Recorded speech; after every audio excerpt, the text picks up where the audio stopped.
बिस्मिल्लाहिर्रहमानिर्रहीम अस्सलामुअलैकुम स्टूडेंट्स। हम BSN 6 सेमेस्टर की subject culture health and society पढ़ रहे हैं। कल्चर हेल्थ एंड सोसाइटी में आप लोगों के कोर्स का यूनिट 1 और यूनिट 2 हम कवर कर चुके हैं, जो कि हमारे चैनल के प्लेलिस्ट में मौजूद है। और चैनल के प्लेलिस्ट का लिंक आप लोगों को इस वीडियो लेक्चर के डिस्क्रिप्शन के एंड में मिल जाएगी, वहाँ से आप स्टडी कर सकते हैं। आज का हमारा जो वीडियो लेक्चर है, इसमें हम आप लोगों के कोर्स का एक और यूनिट स्टार्ट करेंगे, यूनिट 12, जो कि सोशल इश्यूज़ आफ्टर डिज़ास्टर पे हैं। ये एक बहुत ही इंपॉर्टेंट यूनिट है, इस वजह से पहले मैंने इसको स्टार्ट किया है। इसको पढ़ने के बाद आप लोगों के कोर्स के दूसरे यूनिट्स भी हम पढ़ लेंगे। तो स्टूडेंट्स, आज का जो हमारा ये वीडियो लेक्चर है, इसमें हम इसका पार्ट 1 कवर कर लेंगे। इसके अंदर इसके ऑब्जेक्टिव्स कौन कौन से हैं, तो 2 इम्पॉर्टेंट ऑब्जेक्टिव्स यहाँ पे हैं कि आप लोगों को इस यूनिट के एंड के बाद इस चीज़ का पता होगा कि डिज़ास्टर का इम्पेक्ट क्या होता है, इसके जनरल इम्पेक्ट्स क्या होते हैं उसका। और दूसरी बात ये कि डिज़ास्टर के जो साइकोलॉजिकल और सोशल इम्प्लिकेशंस होते हैं, उन सब को भी आप सही तरीके से जान सकेंगे, उनको एनालिसिस आप कर सकेंगे। तो फर्स्ट जो स्लाइड है इसका, तो इसमें लिखा है डिज़ास्टर की डिफिनीशन के A disaster can be defined as any occurrence that causes damage, environmental disturbance, loss of human life, worsening of health and health services on a scale sufficient to warrant an extraordinary response from the outside affected area। यानी इसका मतलब ये है कि ये जो disaster है, इसको हम इस तरह डिफ़ाइन कर सकते हैं कि कोई भी ऐसी ऑकरेंस जिसकी वजह से डैमेज काज हो, एनवायरनमेंट में डिस्टर्बेंस आ जाए, ह्यूमन लाइफ की लॉस हो जाए, हेल्थ सर्विसेज या फिर हेल्थ जो है उसकी वर्सनिंग हो जाए, उसमें ख़राबी आ जाए, और हेल्थ सर्विसेज जो है उसमें ख़राबी आ जाए, और कुछ इस हद तक, इस स्केल तक आ जाए कि जिसकी वजह से हमने एक्स्ट्रा ऑर्डिनरी जो है वो मदद मांगनी होती है, एक्स्ट्रा ऑर्डिनरी रिस्पॉन्स हमें चाहिए होती है। जो अफेक्टेड एरिया या अफेक्टेड कम्युनिटी होती है, उससे बाहर जो दूसरे कम्युनिटीज़ या दूसरे जो एरियाज़ है, वहाँ से हमें उसके लिए मदद चाहिए होती हैं। तो इस किस्म की जो कंडीशन होती हैं, जो ऑकरेंस होती हैं, तो इसको हम डिज़ास्टर कहते हैं। Disasters interrupt normal functioning of community. Disasters affect the coping mechanism of community. External assistance is needed to return to normal functioning of a community. Disaster क्या करते हैं, जो नॉर्मल फंक्शनिंग होती है एक कम्युनिटी की, कि एक कम्युनिटी में नॉर्मली जो उसकी डेली रूटीन होती है, तो उसको उसमें इंटरप्ट कर जाती हैं, उसमें जो है ये उसमें खलल पैदा करती हैं, उसको बिगाड़ देती हैं। और जो कोपिंग मैकेनिज़्म होते हैं कम्युनिटी के, आप लोगों को पता है स्टूडेंट्स के, अभी देखिए हमारी जो कम्युनिटी है, सब अपने अपने कम्युनिटी को कंसीडर करें कि आप लोगों की जो कम्युनिटी, आप लोगों की जो सोसाइटी है, उसमें कोई डिज़ास्टर नहीं है। डिज़ास्टर के ना होते हुए बहुत सारे ऐसे इश्यूज़ हैं जिनके साथ हम डेली बेसिस पे कोप करने की कोशिश करते हैं। तो इस दौरान खुदा न खास्ता कोई डिज़ास्टर आ जाए, किसी भी किस्म की डिज़ास्टर, तो उसकी वजह से हमारी ये जो नॉर्मल फंक्शनिंग में आने वाले मुश्किलात के साथ जो हम कोपिंग कर रहे थे, कोपिंग मैकेनिज़्म हमारी थी, वो भी क्या हो जाती है, वो अफेक्ट हो जाती हैं। अब डिज़ास्टर ऊपर से आ गई, तो एक तो हम ख़ुद मुश्किलात से गुज़र रहे थे, डेली लाइफ के मुश्किलात से, और एक ऊपर से डिज़ास्टर आ गई तो मुश्किलात बढ़ गई। मींस कि हमारा जो डेली लाइफ के मुश्किलात के साथ जो कोपिंग मैकेनिज़्म था, वो भी क्या हुआ, अफेक्ट हुआ। इसके अलावा हमें क्या चाहिए होती है जब भी डिज़ास्टर आती हैं, तो उसके लिए हमें एक्सटर्नल जो है वो असिस्टेंट की ज़रूरत होती है। एक्सटर्नल आउटसाइड द कम्युनिटी जो है वो असिस्टेंट की मदद की ज़रूरत होती है, ताकि हम दोबारा जो है वो नॉर्मल फंक्शनिंग की तरफ आ सकें। और ये डिपेंड करती है डिज़ास्टर के मैग्नीट्यूड के ऊपर, कि डिज़ास्टर जो है वो किस लेवल का डिज़ास्टर है। बहुत जो है वो तेज़ी से आया हुआ है कोई डिज़ास्टर, या ग्रेजुअली आ रहा है। अगर ग्रेजुअली आ रहा होता है तो उसके लिए वो लोग खुद, कम्युनिटी के लोग खुद भी मैनेजमेंट जब स्टार्ट कर लेते हैं तो उसको कुछ हद तक मैनेज कर सकते हैं। लेकिन अगर एकदम स्पीड से, यानी खुदा न खासा देखिए कोई अर्थक्वेक आ गया, तो अर्थक्वेक का तो पता नहीं चलता कि कब हो रहा है, कब आएगा, एकदम से वो आ जाता है। और अगर बड़े पैमाने में आ गया है तो उसकी वजह से बहुत सारा नुकसान हो जाता है। तो उस नुकसान को उस कम्युनिटी के ख़ुद में इतना वो कैपेसिटी नहीं होता कि वो ख़ुद उसको मैनेज कर सके, इसीलिए उसे एक्सटर्नल असिस्टेंट की ज़रूरत होती है।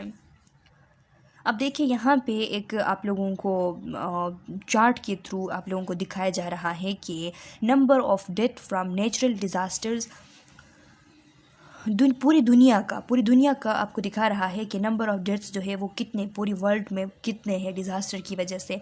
ये 1990 से लेके 2019 तक की एक जो है आप लोगों को यहाँ पे एक आप लोगों को बता रहा है, एक स्टेटिस्टिक दिया गया है कि कितनी है। तो यहाँ पे आप लोग देख लें स्टूडेंट्स के 1990 जो है उसमें इतने ज़्यादा नहीं है, लेकिन 1902 है, यस 1902 जो है ना, यहाँ पे जब 1992 है, सॉरी 1992 जब है, तो 1992 के स्टार्ट में आप देख लें कि यहाँ पे 1,50,000 डेथ जो है वो हो चुकी है। इसमें इतनी ज़्यादा इसमें डिज़ास्टर आई है इस साल के दौरान, इस टाइम पीरियड के दौरान, कि उसमें 15 जो है वो 1,50,000 जो है वो डेथ्स इसकी वजह से हो चुकी हैं। इसके बाद इतनी ज़्यादा नहीं है, लेकिन जब 2004 की बात आती है तो 2004 में देख ले कि ओवर 2 लाख, यानी इतनी ज़्यादा 2 लाख से भी ज़्यादा जो है वो डेथ जो है इस टाइम हो चुकी हैं डिज़ास्टर की वजह से। उसके बाद देख ले 2008 में भी यही है कि 2 लाख से ज़्यादा अमवात हो चुकी हैं। फिर 2010 में देख ले, 2010 में भी बहुत ज़्यादा जो है 2 लाख से बहुत ज़्यादा जो है वो अमवात हो चुकी है डिज़ास्टर की वजह से। तो ये इस टेबल का, इस चार्ट का मतलब ये है, आप लोगों को समझाने का मतलब ये है कि इतना ज़्यादा हमारे सोसाइटी पे, इस दुनिया पे डिज़ास्टर का इतना ज़्यादा इफ़ेक्ट होता है कि डिज़ास्टर की वजह से इतने सारे अमवात होते हैं। आप डिज़ास्टर के टाइप्स देख ले कि कौन कौन से टाइप्स है डिज़ास्टर के। तो उसमें एक तो है कि ब्रॉड कैटेगराइजेशन के अंदर नेचुरल डिज़ास्टर है, मैन मेड डिज़ास्टर है और हाइब्रिड डिज़ास्टर हैं। नेचुरल डिज़ास्टर कौन से डिज़ास्टर हैं? वो डिज़ास्टर जो कि बिल्कुल जो है वो कुदरती होते हैं, कुदरत की तरफ से होते हैं, जिनमें इंसान का कोई हाथ नहीं होता, कुदरत की तरफ से वो आए हुए होते हैं। तो ऐसे डिज़ास्टर को हम कहते हैं नेचुरल डिज़ास्टर। और मैन मेड डिज़ास्टर वो डिज़ास्टर के जिसमें इंसान जो है, इंसान के एरर की वजह से, इंसान की गलतियों की वजह से, इंसान के जो है वो लापरवाहियों की वजह से जो डिज़ास्टर आते हैं, इंसान की लापरवाही जो डिज़ास्टर की वजह बनती है। जैसा कि कोई जो है एक बंदा है वो एक इंडस्ट्री में काम कर रहा है और उस इंडस्ट्री के इर्द गिर्द बहुत सारे जो है घर है, बहुत सारे बाज़ार वगैरह हैं, और उस इंडस्ट्री में वो बंदा काम करते हुए उसकी लापरवाही की वजह से केमिकल्स मिक्स हो गए हैं और उनकी वजह से वहाँ पे एक जो है वो बड़ा धमाका हो गया है, और वो सारी जो इर्द गिर्द की कम्युनिटी थी, जो लोग वहाँ पे रहते थे, उनकी अमवात हो चुकी है, वो इंजर हो चुके हैं, उनकी जो वहाँ पे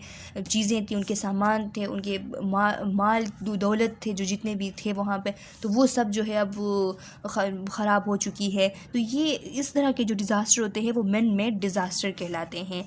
हाइब्रिड डिज़ास्टर की अगर हम बात करें तो हाइब्रिड डिज़ास्टर ये ऐसे डिज़ास्टर होते हैं कि जिसमें इंसान की भी गलती या उसकी लापरवाही शामिल होती हैं और नेचुरल फोर्स भी इसमें शामिल होता है। अगर हम एग्ज़ाम्पल की बात करें हाइब्रिड डिज़ास्टर की, तो जैसा कि आप लोग देख रहे हैं कि ये जो एक्सटेंसिव कटिंग होती है जंगलात की जो लगातार कटाई हो रही होती है, तो इसकी वजह से क्या होता है, सॉइल इरोजन होता है। सॉइल इरोजन किसे कहते हैं? जो ग्रेजुअली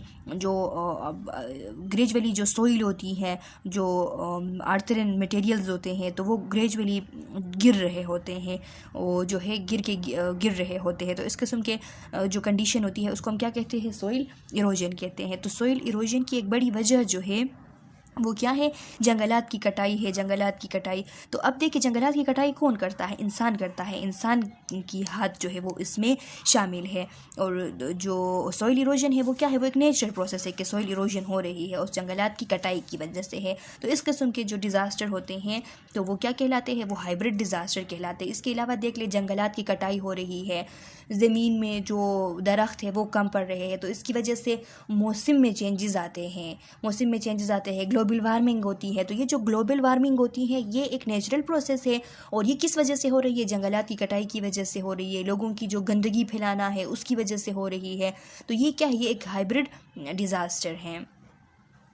इसके अलावा कुछ और टाइप्स हैं, सडन और स्लो, ये स्पीड के बेस पे हैं, स्पीड ऑफ ऑनसेट के बेस पे, सडन अर्थ स्लो में देख ले कुछ ऐसे डिज़ास्टर होते हैं जो कि ग्रेजुअल होते हैं, उनकी इतनी ज़्यादा स्पीड नहीं होती, कुछ जो है वो सडन, जैसे कि अर्थक्वेक का मैंने एग्जांपल दिया तो ये एक सडन डिज़ास्टर है। इसके अलावा मेजर और माइनर मैग्नीट्यूड के हिसाब से अगर हम देखें तो मेजर डिज़ास्टर, माइनर डिज़ास्टर। इसके अलावा अगर हम देखें आकाश के बेस पे तो नेचुरल डिज़ास्टर या फिर man made disaster.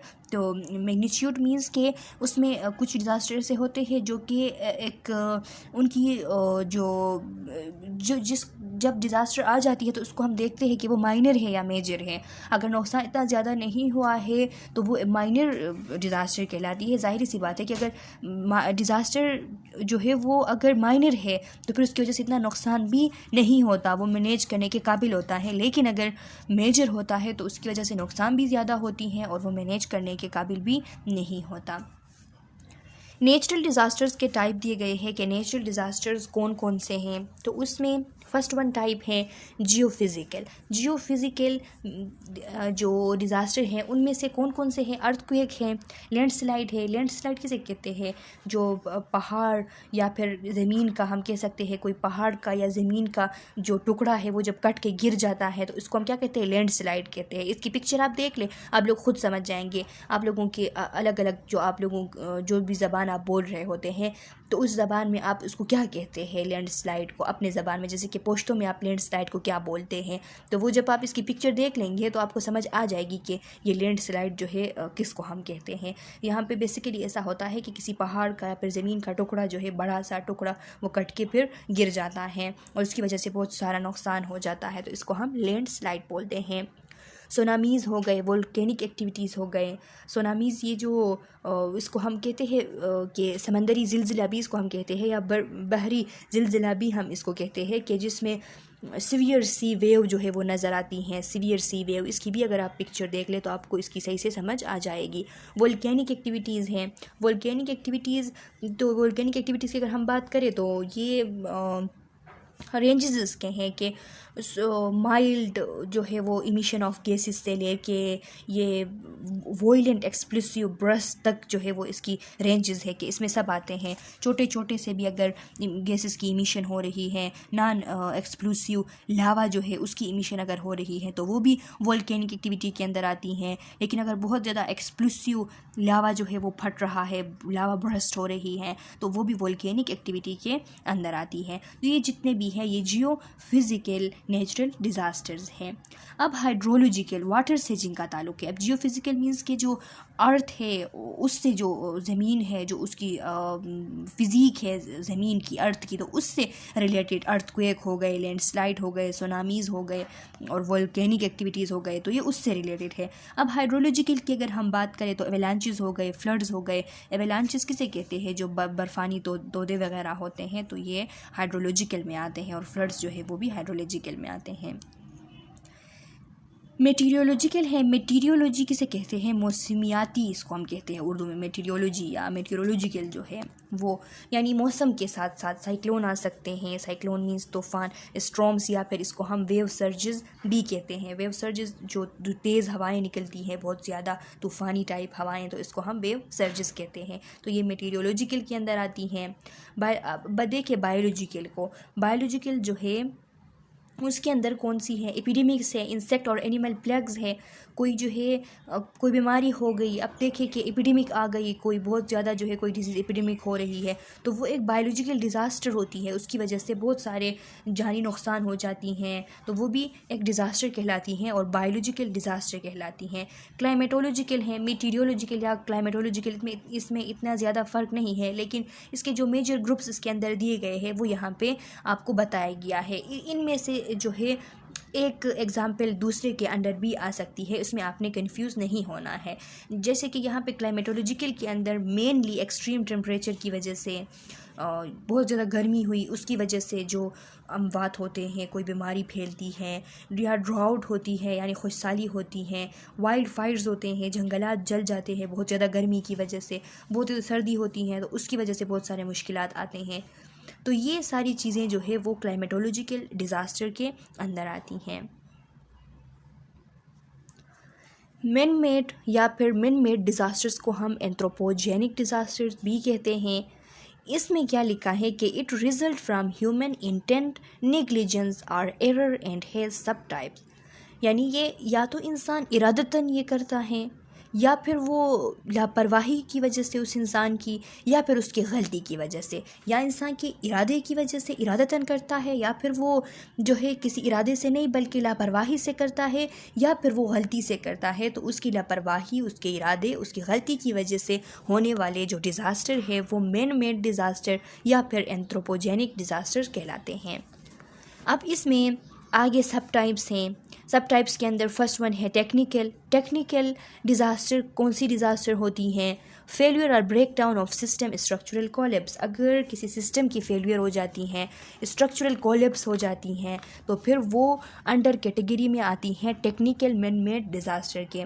Structural collapse किसे कहते हैं? कोई भी एक स्ट्रक्चर जो है वो काम कर रही है, कोई भी एक स्ट्रक्चर ले ले, जब उसके इंटरनल लोड बियरिंग जो एलिमेंट्स होते हैं जब वो फेल हो जाते हैं, यानी जिन पे ज़्यादा लोड होता है, जिनके ऊपर मेजर एक्टिविटी होती है, जब वो एलिमेंट्स फेल हो जाते हैं तो वो बिल्डिंग, वो स्ट्रक्चर, वो चाहे जो भी हो, वो कोलैप्स हो जाती हैं, वो फिर काम नहीं कर पाती। और उसके वजह क्या होते हैं? वजह इस स्ट्रक्चरल कोलैप्स के या तो पुअर प्लानिंग है लोगों की, या फिर पुअर डिज़ाइनिंग है, उस स्ट्रक्चर को उन्होंने पुअर डिज़ाइन किया हुआ है, या तो इंजीनियरिंग एरर्स है, या फिर मटेरियल जो उन्होंने उस बिल्डिंग के लिए यूज़ किए हैं उसमें कोई डिफेक्ट है, या फिर कंस्ट्रक्शन करने के दौरान कोई उनसे गलती हुई है, कोई ना कोई गलती हुई है जिसकी वजह से जो लोड बियरिंग जो मटेरियल्स है, एलिमेंट्स है, वो गिर चुकी है, फेल हो चुकी हैं, तो फिर सारा वो स्ट्रक्चर जो है वो कोलैप्स हो जाता है उसकी वजह से। तो इसको हम टेक्निकल डिज़ास्टर कहते हैं, टेक्निकल एंथ्रोपोजेनिक डिज़ास्टर या फिर टेक्निकल मैन मेड डिज़ास्टर।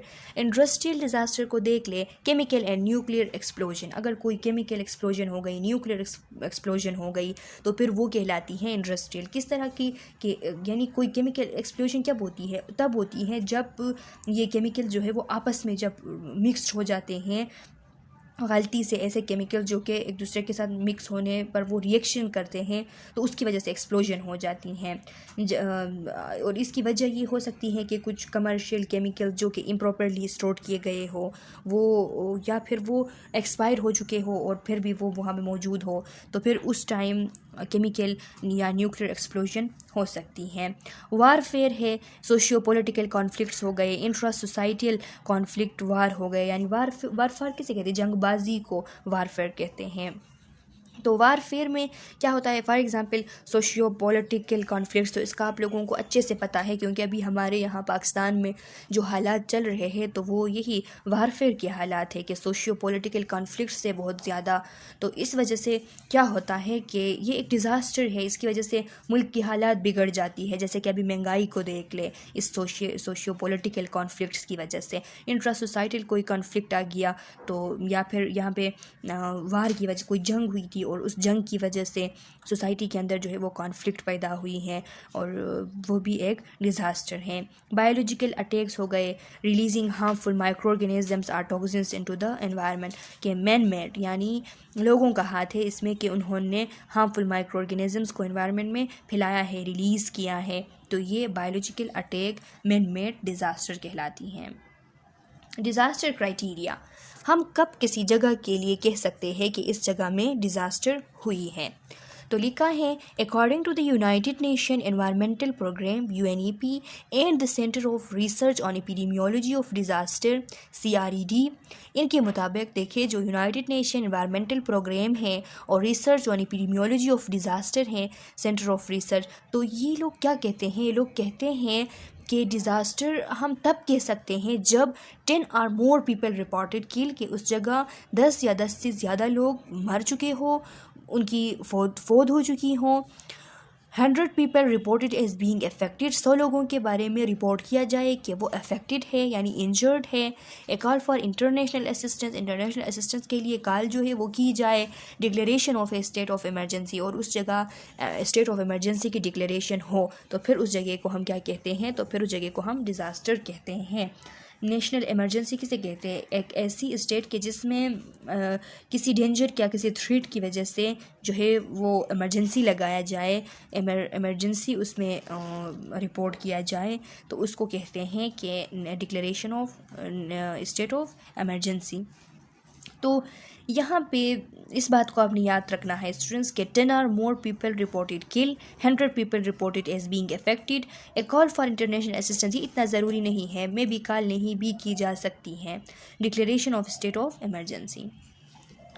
अच्छा स्टूडेंट्स, अब ये है डिज़ास्टर मैनेजमेंट साइकिल कि डिज़ास्टर मैनेजमेंट साइकिल जो है वो किस तरीके से आप लोग करते हैं, किस तरीके से आप लोग डिज़ास्टर को मैनेज कर सकोगे। तो उसके 4 फेजेस हैं। सबसे पहला जो है वो माइटिगेशन फ़ेज़, उसके बाद प्रिपेयर्डनेस फ़ेज़ है, उसके बाद रिस्पॉन्स फ़ेज़ है, उसके बाद रिकवरी फ़ेज़ है। तो ये जो स्लाइड है इसमें सही तरीके से नज़र नहीं आ रही है, तो इसीलिए मैंने गूगल से ये पिक्चर जो है यहाँ पे ऐड की हुई है। देखिए यहाँ पे देखिए, ये सेम यही पिक्चर है जो आप लोगों के स्लाइड्स में है। ये नज़र नहीं आने की वजह से मैंने इसको यहाँ पे पेस्ट कर दिया है। अब देखें माइटिगेशन फ़ेज़ जो है वो कौन सी फ़ेज़ होती है। माइटिगेशन को आप याद रख लें स्टूडेंट्स के माइटिगेशन को हम प्रिवेंशन भी कहते हैं, यानी प्रिवेंशन के लिए लफ्ज़ माइटिगेशन भी यूज़ होती हैं। तो ये जो माइटिगेशन फ़ेज़ है ये फ़र्स्ट स्टेज है डिज़ास्टर मैनेजमेंट साइकिल का। इसमें हम क्या करते हैं, प्रिवेंट करते हैं जो पोटेंशियल इफ़ेक्ट्स होते हैं डिज़ास्टर के, कि डिज़ास्टर अभी हुई नहीं है, डिज़ास्टर अभी नहीं है, before disaster happens, when we prevent the potential effect of disaster, then is called as a mitigation phase. तो इसमें हम क्या करते हैं, इसमें हमारा मकसद ये होता है कि हम जो पोटेंशियल रिस्क होते हैं, हैज़र्ड्स होते हैं, तो उनको आइडेंटिफाई करें और आइडेंटिफाई करके उनके लिए कोई मैनेजमेंट जो है वो हम करें जिनकी वजह से डिज़ास्टर होती है। यानी ऐसे रिस्क, ऐसे हैज़र्ड जिनकी वजह से डिज़ास्टर होती हैं, तो उसको हम पहले से फाइंड आउट करें। अभी डिज़ास्टर हुई नहीं है, हम उनको फाइंड आउट करें और उनके लिए कुछ करें, तब जाके हम उसको प्रिवेंट कर सकते हैं। तो उसके लिए हम क्या कर सकते हैं, किस तरीके से हम पता लगा सकते हैं, तो हम जिस इन्वायरमेंट के लिए हम काम कर रहे हैं तो उस इन्वायरमेंट की हम एनालिसिस करेंगे, वहाँ के वल्नरेबिलिटीज़ की को हम एसेस करेंगे कि वल्नरेबिलिटीज़ क्या है, उसमें रिस्क क्या है, फिर हम उनके लिए मेजर करेंगे कि हम उनको प्रिवेंट कर सकें, उन रिस्क को, उन हैज़र्ड्स को हम ख़त्म कर सकें। आप लोगों को पता है स्टूडेंट्स की जो प्रिवेंशन होती है, तो उसमें प्रिवेंशन किसे कहते हैं कि प्रिवेंशन एक ऐसी प्रोसेस होती है कि जिसमें क्राइसिस होने से पहले हमने प्रिपरेशन करनी होती है। तो इसीलिए जब भी हम ये माइटिगेशन फ़ेज़ जो है इसको हम यूज़ करते हैं और इसको यूज़ करके हम परमानेंट मेजर्स करते हैं इन रिस्क के लिए, इन हैज़र्ड्स के लिए, तो उससे बहुत ज़्यादा फ़ायदा होता है। उससे हम डिज़ास्टर को बिल्कुल जो है वो प्रिवेंट कर सकते हैं। फॉर एग्ज़ाम्पल, अगर इस फेज़ की अगर मैं आप लोगों को एग्ज़ाम्पल दूँ, तो अगर एक बिल्डिंग है तो उसको पहले से अप टू डेट बनाया जा रहा है, उसकी जितने भी जो प्रिकॉशंस है वो किए जा रहे हैं, उसको कुछ इस तरीके से बनाया जा रहा है कि जब कोई अर्थक्वेक आ भी जाए तो वो उसके साथ विथस्टैंड करे, उसको कोई नुकसान ना हो। तो इस तरीके से अगर कोई बिल्डिंग जो है वो बनाई जा रही है, अप टू डेट की जा रही है, तो वो इसकी एग्ज़ाम्पल है माइटिगेशन फ़ेज़ की। लिखा है यहाँ पे कि माइटिगेशन फ़ेज़ के अंदर पब्लिक एजुकेशन एंड अवेयरनेस, इसमें हम पब्लिक को एजुकेट करते हैं, अवेयर हम उनको करते हैं, हैज़र्ड्स एंड वल्नरेबिलिटीज़ को हम चेक करते हैं, उनको हम एसेस करते हैं, असेसमेंट उनकी हम करने के बाद इम्प्रूव इंफ्रास्ट्रक्चर, जो इंफ्रास्ट्रक्चर है, जो बिल्डिंग वगैरह है, उनको हम इम्प्रूव करते हैं। दूसरा फेज़ है प्रिपेयर्डनेस फेज़। अब देखिए स्टूडेंट्स के जो माइटिगेशन फ़ेज़ है उसमें क्या होता है, बेसिकली हम रिस्क को और हैज़र्ड्स को दूर करने की कोशिश करते हैं, यानी हम प्रिवेंट करने की कोशिश करते हैं डिज़ास्टर को। हम वो रिस्क फैक्टर्स को हम एनालिसिस उनकी करते हैं और उनके लिए हम इम्प्लीमेंटेशन करते हैं ताकि हम रिस्क फैक्टर्स को दूर कर दें, ताकि डिज़ास्टर आए ही ना। लेकिन कोई ऐसा जगह है अगर कि वहाँ पे वो जगह रिस्क पे है ऑलरेडी, हम उस रिस्क को दूर नहीं कर सकते, उसमें माइटिगेशन फ़ेज़ काम नहीं कर रही है, वहाँ पे इतने बड़े बड़े रिस्क फैक्टर्स है कि उनकी वजह से अभी डिज़ास्टर आने वाली है।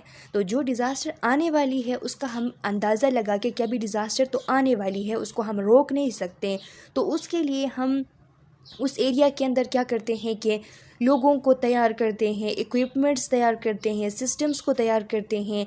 हमारा मकसद ये होता है कि जैसे ही ये डिज़ास्टर आने वाली है और जैसे ही ये आ जाए, इसको रोक तो हम नहीं सके, लेकिन जैसे ही आ जाए तो इसके रिस्पॉन्स जो है वो सही तरीके से हो, इफ़ेक्टिव रिस्पॉन्स हो, ताकि लोगों को कोई नुकसान ना हो, ताकि जो है इसकी नुकसान जितनी होनी थी उतनी ना हो, कम नुकसान हो। नुकसान को कम से कम करने के लिए जो हम तैयारी करते हैं डिज़ास्टर के आने से पहले, कि वो आ तो रही है, हमें पता है इस बात का कि 100% ये डिज़ास्टर आ रही है, तो उसके लिए जो हम रिस्पॉन्स के लिए जो तैयारियां करते हैं तो वो प्रिपेयर्डनेस फेज़ कहलाती हैं। यानी प्रिपेयर्डनेस फेज़ के अंदर हम डिफरेंट स्ट्रेटजीज़ तैयार करते हैं, डिफरेंट प्लान्स बनाते हैं, डिफरेंट प्रोसीजर्स हम तैयार करते हैं, ताकि हम डिज़ास्टर से अच्छे तरीके से डील कर सकें। अभी मैंने आप लोगों को बताया कि इसमें हम डिफरेंट लोगों को ट्रेन करते हैं, डिफरेंट लोगों को हम तैयार करते हैं, इक्विपमेंट्स को, सिस्टम्स को तैयार करते हैं, ताकि वो बिल्कुल रेडी हो कि डिज़ास्टर जैसे ही आए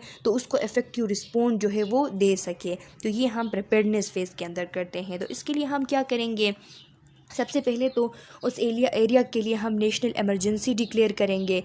नेशनल इमरजेंसी कहते हैं एक ऐसी स्टेट ऑफ इमरजेंसी को कि जिसमें कि अगर उस एरिया के लोगों को कोई डेंजर है, कोई थ्रेट है, तो हम वहाँ पे डिक्लेयर कर दें कि ये जो एरिया है इसमें इमरजेंसी है। डिक्लेरेशन अगर उसके लिए हम कर दें, इसको कहते हैं नेशनल इमरजेंसी। तो उस एरिया के लिए हम ये डिक्लेयर कर देते हैं पहले से कि ये एरिया जो है ये ख़तरे की जगह है, यहाँ पे इमरजेंसी किसी ना किसी वक्त हो सकती है, क्योंकि 100% हम श्योर होते हैं, हमें पता होता है कि डिज़ास्टर इसमें आने वाली है। तो उसके अलावा हम क्या कर सकते हैं, tele communication and response plans हम बना सकते हैं कि हम इस तरीके से प्लान करेंगे, इस तरीके से प्लान करेंगे।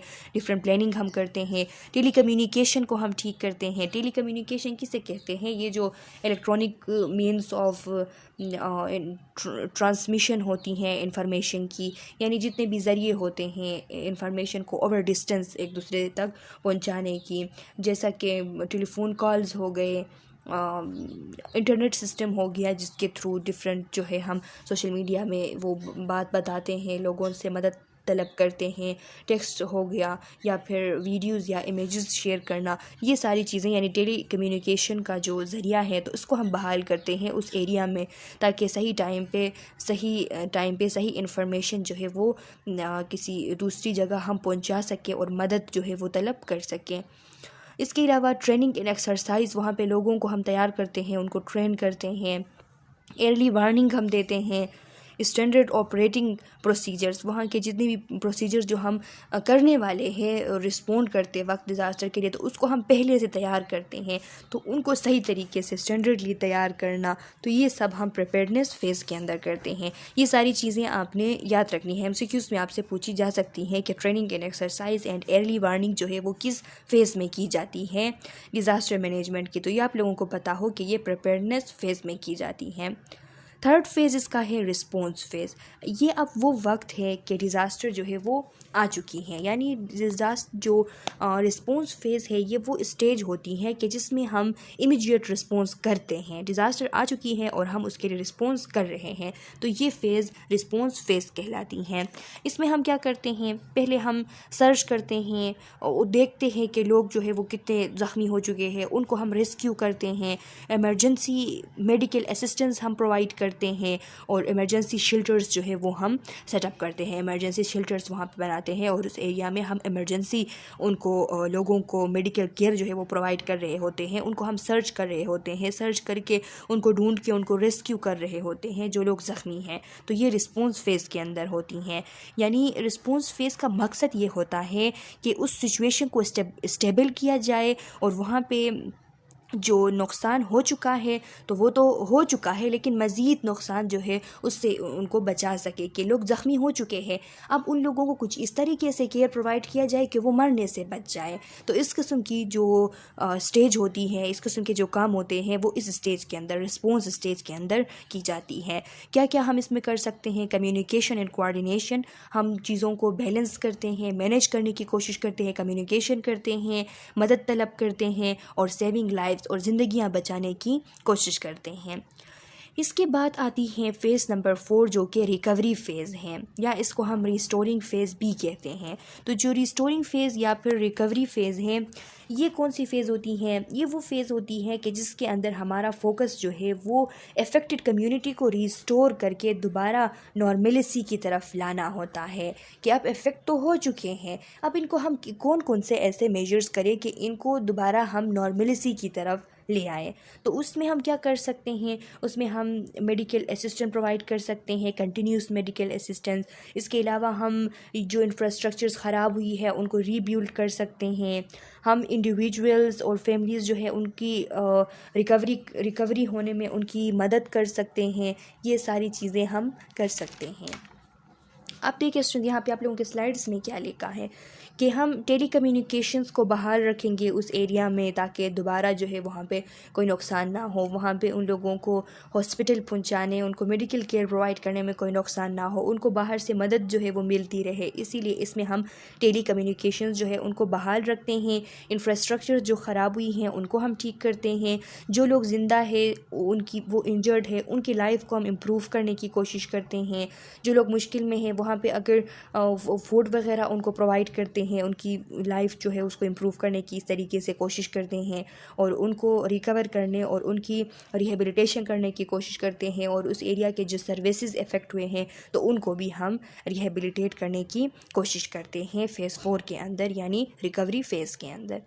अब ये देखिए स्टूडेंट्स के कुछ प्लेसेस हैं जो कि बहुत ज़्यादा प्रोन हैं वर्ल्ड के अंदर, कुछ ऐसे कंट्रीज़ जो कि बहुत ज़्यादा प्रोन है डिज़ास्टर के लिए, तो वो दी गई है। तो इस स्लाइड में ये सही से नज़र नहीं आ रही थी, तो ये पिक्चर मैंने गूगल से यहाँ पे पेस्ट किया है। इसमें आप देख लें, ये यही पिक्चर है।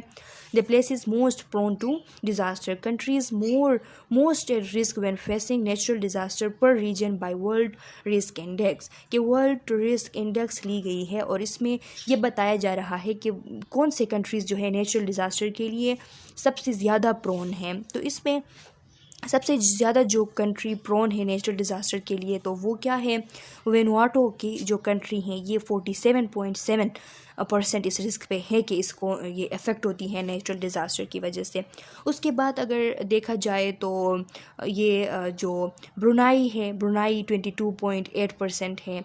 इसके अलावा अगर हम देखें तो 17.7 केप वर्ड जो है ये है, 15.6 जो है ओशियाना है। ये जितनी भी कंट्रीज़ है स्टूडेंट्स, इसको एक बार देख ले आपके कौन सा कंट्री जो है वो कितने रिस्क पे हैं।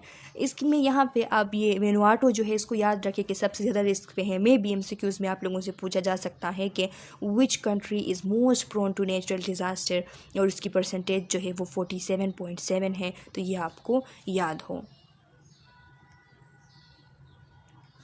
अब यहाँ पे the date list floods and storms of the past 3 decades, यानी पास्ट 3 डिकेड्स में कुछ ऐसे फ्लड्स आए हैं और स्टॉर्म्स आए हैं जिनकी वजह से बहुत ज़्यादा जो है वो अमवात हुई हैं। तो उसके एक स्टेटिस्टिक यहाँ पे डाली गई है। तो इसका ये पिक्चर मैंने गूगल से यहाँ पे पेस्ट कर दिया है। इसमें देख ले कि floods, tsunamis and storm surges with the biggest number of estimated fatalities since 1990, 1990 से लेके यहाँ पे कुछ ऐसे ईयर्स गुजरे हैं कि जिसके अंदर बहुत ज़्यादा जो है वो अमवात हुई हैं। जैसा कि 1991 में देख ले, 1991 में एक साइक्लोन आया है, एक तूफ़ान आया है। ये सही से यहाँ पे भी नज़र नहीं आ रही है, तो ये किसी कंट्री का नाम लिखा है, मुझे ये ठीक से नज़र नहीं आ रही है। आप लोग देख ले इसको कि इसमें 1,38,000 जो है वो यहाँ पे डेथ वाक़ई हुई है इसकी वजह से। इसके अलावा 1998 में भी जो है वो एक साइक्लोन आया हुआ है और इसकी वजह से 1,01,683 लोग जो है उनकी अमवात हो चुकी हैं। इसके अलावा यहाँ पे 2004 के अंदर देख ले कि सुनामी आई हुई है इंडियन ओशियन में, तो वहाँ पे 2,20,000 लोग जो है वो उनकी अमवात हुई हैं। इसके अलावा साइक्लोन नरगिस जो है ये आई हुई है, ये जापान का एक रीजन है, तो उसके अंदर, तो उसमें यहाँ पे बहुत सारे जो है अमवात हो चुके हैं। ये सारी चीज़ें आप एक बार देख लें, लेकिन आई डोंट थिंक सो कि इन चीज़ों से MCQs बनाई जा सकती हैं, लेकिन फिर भी आप लोगों के पेपर का कुछ भी नहीं पता चलता, तो एक दफ़ा इनको आपने देखना ज़रूर है। यहाँ पे भी कुछ आप लोगों को internal displacement in Asia due to natural disaster, ये स्टेटिस्टिक आप लोगों को बता रही है कि चाइना के अंदर या फिर दूसरे जो जितने भी एशिया के अंदर जितने भी कंट्रीज़ है, तो उनमें इंटरनल डिस्प्लेसमेंट जो है वो कितने परसेंटेज पे हुई है, कितने लोग इंटरनली डिस्प्लेस होते हैं। इंटरनल डिस्प्लेसमेंट किसे कहते हैं कि उसमें लोग अपने ही कंट्री के अंदर जब अपना जगह बदल देते हैं, जैसा कि उनकी आबाई जो गाँव है उसको बदल के वो किसी दूसरी जगह जो है कंट्री में शिफ्ट हो जाते हैं डिज़ास्टर की वजह से, तो वो उसकी परसेंटेज जो है यहाँ पे आप लोगों को दिखाई गई है, लोगों की आप लोगों को स्टेटिस्टिक दी गई हैं। तो चाइना के अंदर देखिए, चाइना के अंदर सबसे ज़्यादा इंटरनल डिस्प्लेसमेंट है कि 4.4 मिलियन लोग जो है वो इंटरनली डिस्प्लेस हुए हैं डिज़ास्टर की वजह से। फिलीपींस का देख लें, इंडिया का देख लें, फिर इस तरीके से पाकिस्तान का देख लें। अब इसमें कि पाकिस्तान में बहुत कम है, तो ये पाकिस्तान में कम नहीं है, बल्कि पाकिस्तान में लोग जो है वो ज़्यादा रिसर्चेस नहीं करते, और जो रिसर्चेस करते भी है तो वो सही स्टेटिस्टिक जो है वो नहीं डालते, सही तरीके से वो सर्च नहीं करते। तो अगर सही तरीके से रिसर्च की जाए पाकिस्तान के ऊपर तो उसमें भी बहुत ज़्यादा डिस्प्लेसमेंट करते हैं लोग डिज़ास्टर की वजह से। अब यहाँ पे वर्ल्ड वॉर्स डिज़ास्टर्स के पूरी दुनिया के अंदर कुछ ऐसे डिज़ास्टर आए हैं जो कि बहुत ज़्यादा ख़तरनाक थे, बहुत ज़्यादा उनकी वजह से अमवात हुई हैं। तो वो कौन कौन से हैं? तो फर्स्ट वन जो है वो यहाँ पे यांगटीज़ रिवर फ्लड्स हैं। चाइना के अंदर ये एक रिवर है यांगटीज़ रिवर, तो उसकी जो है उसमें से सैलाब आई है। तो ये टाइम थी जुलाई एंड अगस्त 1931 का, और उसके अंदर 3.7 मिलियन लोग जो हैं वो उनकी अमवात हो चुकी थी। 51 मिलियन लोग जो है वो अफेक्ट हुए थे, और 1,80,000 स्क्वायर किलोमीटर्स वहाँ पे जो एरिया था उसमें वो फ्लड जो है उसकी वजह से वो एरिया तबाह हुई थी। इसके अलावा दूसरे नंबर पे देख ले कि चैंगशान अर्थक्वेक आया था एक, वो भी चाइना के अंदर। तो ये जुलाई 28, 1976 थी कि इस एरिया के अंदर एक अर्थक्वेक आई थी, जिसकी वजह से 6,59,000 से लेके 8 लाख तक लोग जो है वो ज़ख्मी हो चुके थे, और 2,40,000 लोग जो है उनकी अमवात हो चुकी थी। इसके अलावा भोला साइक्लोन है। भोला साइक्लोन ये बांग्लादेश के अंदर एक तूफ़ान आई हुई थी इस एरिया में। तो ये नवंबर 12 to 13, 1970 थी, और इसके अंदर फर्टिलिटीज़ देख ले के 3 लाख से लेके 5 लाख तक फर्टिलिटीज़ इसमें हो चुकी थी, लोगों की अमवात हो चुकी थी। इसके अलावा देख लें हैटी ओशियन अर्थक्वेक एक था, और सुनामी आई थी। इसमें एक ओशियन अर्थक्वेक भी थी और सुनामी भी थी। सुनामी और ओशियन अर्थक्वेक दोनों के लिए हम कहते हैं कि समंदरी ज़िलज़िला है, लेकिन सुनामी जो है उसमें बहुत ज़्यादा वेव जो है ऊपर से नज़र आते हैं, सीवियर वेव, और जो ओशियन अर्थक्वेक है इसके अंदर इस तरह वेव जो है वो नज़र नहीं आते, सिर्फ ये फ़र्क होती हैं इनमें। तो ये जो है ये 26 दिसंबर थी 2004। उसमें क्या हुआ था कि उसमें इंडिया के अंदर जिस एरिया पे ये अर्थक्वेक आई थी, तो वहाँ पे 2,26,400 फर्टिलिटीज़ उसमें हुई थी। इसके अलावा 6 नंबर देख लें, टाइफून नीना बिचाऊ and subsequent flood in China. China के अंदर एक एरिया में एक टाइफून जो है, एक आंधी जो है वो आई हुई थी, और ये अगस्त 5 to 9, 1975 थी, और इसके अंदर 1,50,000 डेथ्स हुए थे, और 1,45,000 जो है वो लोग एपिडेमिक्स का वो विक्टिम बन गए थे, क्योंकि वाटर कंटामिनेटेड हो गया था इस आंधी की वजह से।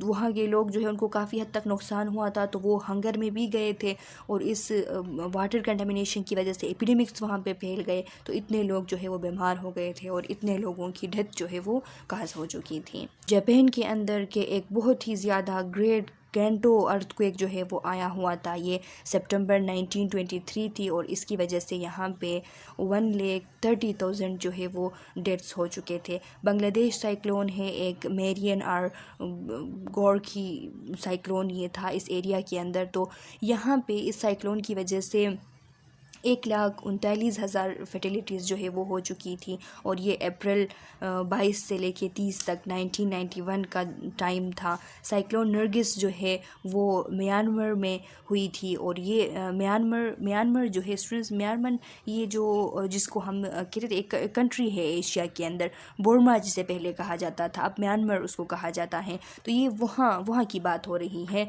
कि उसमें एक साइक्लोन नरगिस के नाम से ये एक साइक्लोन थी, जो कि बहुत ही ज़्यादा, इसके बारे में आप सर्च भी करें तो इसकी बहुत ज़्यादा इसके ऊपर आप लोगों को लिटरेचर्स मिलेंगी कि इसने बहुत ज़्यादा उस टाइम इसकी वजह से तबाही हुई थी। 1,40,000 फर्टिलिटीज़ इसकी वजह से हुई थी। कश्मीर अर्थक्वेक हैं उस दौरान, ये 8 अक्टूबर 2005 की बात हो रही है। आप लोगों में से किसी को याद भी होगा कि कश्मीर अर्थक्वेक के, जिसमें पाकिस्तान में भी अर्थक्वेक उस टाइम आई थी, लेकिन कश्मीर बहुत ज़्यादा इफ़ेक्ट हुआ था। इंडिया में भी आई थी, अफ़गानिस्तान में भी आई थी, और इसकी वजह से उस टाइम 5 लाख फैमिलीज़ जो है वो इफ़ेक्ट हुई थी। 8,07,500 फर्टिलिटीज़ हुई थी उस टाइम, पाकिस्तानी अगर हम ऑफिशियल डेटा की बात करें तो उसके मुताबिक। और इसके अलावा 3.5 मिलियन से भी ज़्यादा लोग जो है वो इसकी वजह से डिस्प्लेस्ड हुए थे, और 7,80,000 स्ट्रक्चर्स जो है वो इसकी वजह से डिस्ट्रॉय हुए थे। तो ये जो मेजर वन है ये आपने याद रखनी है। अब MCQs में अगर आपसे पूछा जाए तो मे बी ये जो 8 अक्टूबर 2005 वाला ये जो डेटा है इसके बारे में आपसे पूछा जा सकता है, तो ये आपने याद रखनी है MCQs के लिए। इसके अलावा पिन नंबर देख लें कि तुर्की की बात हो रही है कि तुर्की की जो सीरिया है, जो शाम है, उसमें जो अर्थक्वेक आई थी तो उसमें कितने कितने डेथ हुए थे, कितने मिसिंग्स हुए थे, तो ये भी आपने याद रखनी है। मे बी ये रीसेंट डेटा जो है आप लोगों से पूछी जा सकती है। तो ये जितने भी यहाँ पे ये जो 2 स्लाइड्स में हम डिस्कस किए स्टूडेंट्स, ये आपने देखना है, और इसमें से मेजर वन 2004 वाला आपने याद रखना है। मे बी इससे MCQs उठाए जा सकते हैं, या फिर 2005 वाला, या फिर ये जो तुर्की का रिसेंटली जो 2023 वाला है इसकी जो हिस्ट्री है ये भी आपने याद रखनी है। अब देखें डिज़ास्टर इम्पैक्ट, जो कि आप लोगों का मेजर ऑब्जेक्टिव है, इसको आपने सही तरीके से समझनी है कि डिज़ास्टर इम्पैक्ट क्या है। तो लिखा है कि डिज़ास्टर की वजह से क्या होती हैं, उसके क्या असरात हैं। तो लिखा है कि डिज़ास्टर जो है बहुत सारे लोगों को मुतासिर कर देती हैं, जगहों को मुतासिर कर देती हैं। उनमें से मेनली जो चीज़ें हैं वो क्या है, मोर्टिलिटी एंड मॉर्बिडिटी, कि डिज़ास्टर की वजह से बहुत सारे मोर्टिलिटी होते हैं, डेथ काज होते हैं, और बहुत सारे मॉर्बिडिटी काज होते हैं। लिखा है disaster cause deaths, injuries and illnesses. जाहिर सी बात है कि डिज़ास्टर की वजह से डेथ्स भी होती हैं, इंजरीज भी होती है, और इलनेसेस भी होती हैं। डिज़ास्टर में overwhelm medical resources and health services, और जो मेडिकल रिसोर्सेज है और हेल्थ सर्विसेज है डिज़ास्टर की वजह से उनके ऊपर बहुत ज़्यादा बोझ आ जाता है, कि एकदम से इतने सारे लोग बीमार हुए हैं, उनके लिए मेडिकल रिसोर्सेज का इंतज़ाम करना, हेल्थ सर्विसेज उनको प्रोवाइड करना, तो इस पर बहुत ज़्यादा बोझ आ जाता है। हेल्थ केयर इंफ्रास्ट्रक्चर के ऊपर इसके क्या इम्पैक्ट होते हैं। तो लिखा है कि डिज़ास्टर में डिस्ट्रॉय हॉस्पिटल्स, डिज़ास्टर की वजह से डिस्ट्रॉय हो सकते हैं हॉस्पिटल, किसी ऐसे जगह में हो कि जहाँ पे फ्लड आई है और हॉस्पिटल्स को डिस्ट्रॉय करके ले गई है, ऐसा भी हो सकता है। दूसरी बात ये भी हो सकती है कि disaster disrupt routine health services, जो रूटीन हेल्थ सर्विसेज है कि ऑलरेडी बहुत सारी बीमारियां होती है, लोगों के इलाज चल रहे होते हैं, तो उस दौरान डिज़ास्टर आ गई और डिज़ास्टर की वजह से इतने सारे लोग इंजर्ड हो गए और उनको हॉस्पिटल लाया गया, तो अब सारा तवज्जो जो है, सारे रिसोर्सेज जो है उनके ऊपर जाएंगे, तो ये जो डेली सर्विसेज प्रोवाइड हो रही थी ये डिसरप्ट हो गई। डिसरप्ट प्रिवेंटिव एक्टिविटीज़, जो प्रिवेंटिव एक्टिविटीज़ हो रही थी अब उस पर काम नहीं हो सकता, क्योंकि अब पूरा इनको क्योर करना है, इतने बड़े पैमाने पर लोग ज़ख्मी हुए हैं। इसके कंसिक्वेंस क्या हो सकती हैं, long term increase in morbidity and mortality, कि इसकी वजह से अगर हॉस्पिटल डिस्ट्रॉय हो गए हैं, जो रूटीन हेल्थ सर्विसेज है वो डिसरप्ट हो गए हैं, प्रिवेंटिव एक्टिविटीज़ डिसरप्ट हो गए हैं, तो लॉन्ग टर्म मॉर्बिडिटी और मॉर्टिलिटी काज हो सकती हैं। इन्वायरमेंट और पॉपुलेशन पे क्या असर होता है, क्या इम्पैक्ट होता है डिज़ास्टर का। तो लिखा है कि डिज़ास्टर में increase potential for communicable disease. ज़ाहिर सी बात है कि कम्युनिकेबल डिजीज़ जो है वो फैल जाती हैं, वाटर कंटेमिनेट हो जाती है, लोग जो है वो माइग्रेशन करके किसी ऐसे जगह चले जाते हैं जहाँ पे अब रश ज़्यादा होता है उनके माइग्रेशन करने की वजह से, तो वहाँ पे जो लोग हैं वो भी अफेक्ट हो जाते हैं, कम्युनिकेबल डिजीज़ का रिस्क बढ़ जाता है। एक्सरबेट इन्वायरमेंटल हैज़र्ड जो अगर आ जाती हैं एक डिज़ास्टर, तो उसकी वजह से जो इन्वायरमेंट के हैज़र्ड्स थे वो मज़ीद ज़्यादा हो जाते हैं, मज़ीद उनकी इंटेंसिटी बढ़ जाती है, एक खौफ सी फैल जाती है डिज़ास्टर की वजह से। जैसे कि आप सोचें कि कोई ज़िलज़िला आती हैं तो उसके ज़िलज़िला के आने के बाद भी हमारा जहन जो है उसमें बार बार आ रहा होता है कि ज़िलज़िला ना भी हो तो हम हिल रहे होते हैं, हमें लगता है कि ज़िलज़िला आ रही है, अभी आएगी, थोड़ी देर बाद आएगी, इस तरह हमें फीलिंग होती हैं। तो इन्वायरमेंटल हैज़र्ड्स जो है वो एक्सरबेट होती हैं और इसकी कंसिक्वेंस क्या होती हैं? Increase in morbidity and premature death के एनवायरनमेंट के अंदर पॉपुलेशन के ऊपर इसका ये कंसिक्वेंस है कि मोर्बिडिटी ज़्यादा हो जाती हैं, प्रीमेच्योर डेथ हो जाते हैं डिज़ास्टर की वजह से, कि अभी इस तरह किसी बीमारी की वजह से या उनकी जो है इस तरह डेथ नहीं हो सकती थी कि अब जो है डिज़ास्टर की वजह से हो गई है कि अनएक्सपेक्टेड एकदम से डिज़ास्टर हो गई और अनएक्सपेक्टेड डेथ जो है उनकी हो गई। तो इसको कहते हैं premature death and decrease quality of life, और क्वालिटी ऑफ लाइफ जो है वो डिक्रीज़ हो जाती हैं। ज़ाहिरी सी बात है कि मोर्बिडिटी आ गए, प्रीमेच्योर डेथ्स हो गए तो क्वालिटी ऑफ लाइफ डिक्रीज़ हो जाती हैं। साइकोलॉजिकल एंड सोशल बिहेवियर, लोगों के साइकोलॉजिकल उनके सोशल बिहेवियर पे किस तरह का इम्पैक्ट होता है डिज़ास्टर का। तो लिखा है डिज़ास्टर में काज जनरलाइज्ड पैनिक और पैरालाइजिंग ट्रॉमा। जनरलाइज पैनिक जो है, पैनिक डिसऑर्डर, वो काज हो सकती है लोगों में कि सब में खौफ फैल जाती है, पैनिक हो जाते हैं लोग। और इसके अलावा पैरालाइजिंग ट्रॉमा काज कर सकती हैं। पैरालाइजिंग ट्रॉमा, इसको हम ट्रॉमा पैरालाइजिंग भी कहते हैं या फिर इसको हम TIP कहते हैं, ट्रॉमा इंड्यूस्ड पैरालिसिस, कि एक ऐसी मेडिकल कंडीशन है कि जिसमें सीवियर फिज़िकल इंजरी की वजह से एक न्यूरल पाथवे ह्यूमन बॉडी का ख़राब हो जाता है, उसको पैरालिसिस हो जाती हैं। उसको इतनी उसके ऊपर कोई जो है वो बिल्डिंग गिरी थी और उसका सारा जो है वो निचला धड़ जो है वो मफलूज हो गया। तो इस तरह के जो फालिज होते हैं ट्रॉमा की वजह से, तो वो पैरालाइजिंग ट्रॉमा कहलाती हैं। तो पैरालाइजिंग ट्रॉमा काज हो सकती हैं। तो ज़ाहिरी सी बात है कि अगर एक बंदा जो कि टिक टाक काम कर रहा था, टिक टाक वो चल रहा था, फिर रहा था, अब कोई डिज़ास्टर आ गई और उसकी वजह से वो मफलूज हो गया, तो उसके साइकोलॉजिकल, उसके सोशल बिहेवियर पे कितना असर पड़ता है। Provoke increase in anxiety, depression and neurosis, इसकी वजह से एनजाइटी भी हो सकती है, डिप्रेशन भी हो सकती है, न्यूरोसिस भी हो सकती है। न्यूरोसिस वो मेंटल कंडीशन के जिसमें रियलिटी से बंदे का टच रहता है, रियलिटी लॉस नहीं होती, तो उसको हम न्यूरोसिस कहते हैं। और साइकोसिस वो कंडीशन के इसमें रियलिटी से टच ख़त्म हो जाती है। It may lead to post traumatic stress disorder, PTSD में लोग चले जाते हैं, यानी ये ट्रॉमा होता है उनके लिए एक, और उसके बाद वो इस डिसऑर्डर के अंदर चले जाते हैं। इसको हमने MHN में डिटेल से डिस्कस किया है एंजाइटी डिसऑर्डर्स के अंदर। अगर आप लोगों में से किसी को PTSD का पता नहीं है तो उस लेक्चर 1 खोल ले, यूनिट 7 का एंजाइटी डिसऑर्डर्स, MHN के प्लेलिस्ट में जाके, तो वहाँ पे मैंने डिटेल से इसके बारे में बातें की हैं। फूड सप्लाई पे क्या इम्पैक्ट होता है डिज़ास्टर का। तो लिखा है कि डिज़ास्टर में डिसरप्ट द फूड सप्लाई, ज़ाहिरी सी बात है कि डिसरप्ट भी कर सकती हैं। Disaster leading to food shortages may cause specific micronutrient deficiencies, disaster की वजह से रास्ते ख़राब हो जाते हैं, फ्रूट शॉर्टेज हो जाती है, जिसकी वजह से लोगों में माइक्रोन्यूट्रिएंट्स की डिफिशिएंसी हो सकती हैं। डिज़ास्टर में provoke severe nutritional consequences, disaster की वजह से में भी इस तरह भी हो सकता है कि सीवियर न्यूट्रिशनल कंसिक्वेंसेस होते हैं, जैसा कि फेमाइन कहत होता है कि फ्लड आ गई, सारे फसल जो है वो बहा के ले गई, अब उन लोगों के पास कोई खाने के लिए गंदम ही नहीं है, उनके पास आटा ही नहीं है रोटी बनाने के लिए, तो ये क्या बन गया उनके लिए, एक कहत की जो है वो कंडीशन बन गई। तो इस तरह इसके इम्पैक्ट्स होते हैं। इसके अलावा पॉपुलेशन डिस्प्लेसमेंट हो जाती है, लोग जो है वो जगह छोड़ के चले जाते हैं, अपने जो है वो जगह छोड़ के चले जाते हैं, डिस्प्लेस हो जाते हैं। लिखा है डिज़ास्टर में काज लार्ज पॉपुलेशन मूवमेंट, बहुत सारे लोग, ऐसा भी हो सकता है कि अगर डिज़ास्टर बड़े पैमाने की है तो बहुत सारे लोग जो है वो मिल के डिस्प्लेस हो जाते हैं, वो जगह छोड़ के चले जाते हैं, या तो अपने मुल्क के अंदर ही डिस्प्लेस हो जाते हैं या फिर वो मुल्क छोड़ के ही चले जाते हैं। पॉपुलेशन मूवमेंट में इंक्रीज़ मोर्बिडिटी एंड मोर्टिलिटी, इनकी मूवमेंट की वजह से भी मोर्टिलिटी ज़्यादा होती है। जिस जगह ये जाते हैं तो वहाँ पे ज़्यादा लोगों का हुजूम बढ़ जाता है, उसकी वजह से डिफरेंट कम्युनिकेबल डिजीज़ फैलती हैं, उसकी वजह से मोर्बिडिटी और मोर्टिलिटी काज हो सकती हैं।